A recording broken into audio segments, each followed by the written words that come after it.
আজকের মূল টপিক হচ্ছে এআই, আর্টিফিশিয়াল ইন্টেলিজেন্স।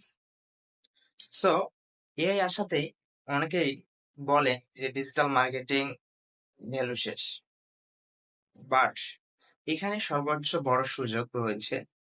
আজকাল অনেকে ভয়ও পাচ্ছে এই জায়গাটায় যে এআই তো সব করে ফেলছে, এখন তো আর ডিজিটাল মার্কেটিং এর সেরকম ভ্যালু থাকবে না।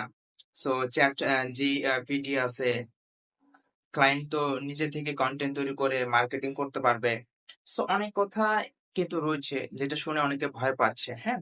কিন্তু বাস্তব কিছু গাইডলাইন নিয়ে আপনাদের সাথে আমি আলোচনা করব আজকে। যে প্রথমত আপনাকে ভাবতে হবে একটু যে এআই কি আসলে চিন্তা করতে পারে কিনা? হ্যাঁ? এআই আসলে দিয়ে কি করা যায়? এআই পারে শুধুমাত্র কনটেন্ট তৈরি করতে, এআই পারে ডিজাইন বানাতে, এআই পারে রিপোর্ট তৈরি করতে, এআই পারে একটা বেস্ট অ্যাপ্লিকেশন তৈরি করে দিতে।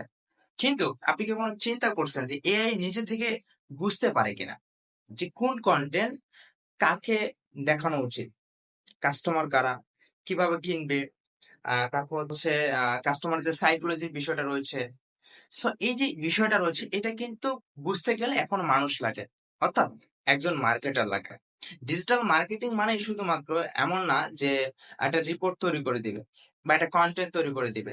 এটা হলো একটা মার্কেট বোঝা, কাস্টমার সাইকোলজি বলা, ডাটা অ্যানালাইসিস বিষয়টা বোঝানো, কনভার্সন হচ্ছে স্কিল বিষয়টা রয়েছে, অ্যাডস কনভার্সন স্কিল রয়েছে।